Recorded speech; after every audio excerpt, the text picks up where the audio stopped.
السلام علیکم ورحمۃ اللہ وبرکاتہ۔ استقبال ہے آپ کا محمد افضل آفیشیل یوٹیوب چینل پر۔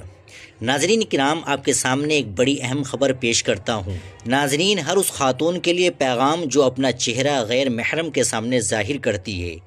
یہ انڈونیشیا کی ایک خاتون ہے جس نے قرآن کریم کے ایک مسابقے میں حصہ لیا جس کی انعامی رقم 30 ملین روپے تھی، یعنی تقریباً 3.5 لاکھ امریکی ڈالر۔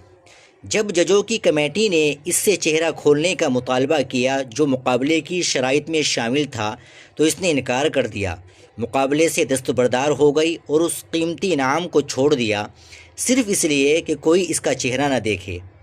کہا جاتا ہے کہ جیسے ہی وہ مقابلہ چھوڑ کر آئی، دنیا بھر سے ہزاروں لوگوں نے اس کے گھر والوں سے رابطہ کیا اور اسے وہ تحفے ملے جو مقابلے کے انعام سے کہیں زیادہ قیمتی تھے۔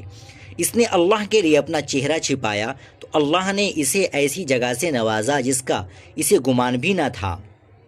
اور بعض مسلمان لڑکیاں اپنی زیب و زینت اور چہرہ بغیر کسی معاوضے کے ایسے ظاہر کرتی ہے جیسے یہ کوئی اشتہاری چیز ہو۔ بے شک عورت کی سب سے خوبصورت صفت حیا ہے۔ قرآن مجید کے اندر اللہ تبارک و تعالی ارشاد فرماتا ہے، وَمَن يَتَّقِ اللَّهَ يَجْعَل لَّهُ مَخْرَجًا، جو شخص اللہ تبارک و تعالی سے ڈرتے ہیں تو اللہ تبارک و تعالی ان کے لیے راستہ نکال دیتا ہے۔ وَيَرْزُقْهُ مِنْ حَيْثُ لَا يَحْتَسِبُ، اور ان کو ایسی جگہ سے رزق دیتا ہے کہ وہ گمان بھی نہیں کر سکتے۔ ناظرین کرام، آپ اس ویڈیو کے تعلق سے کیا کہیں گے کمنٹ باکس میں ضرور بتائیے گا، اور اس ویڈیو کو تمام عورتوں کے پاس ضرور بھیج دیجیے گا۔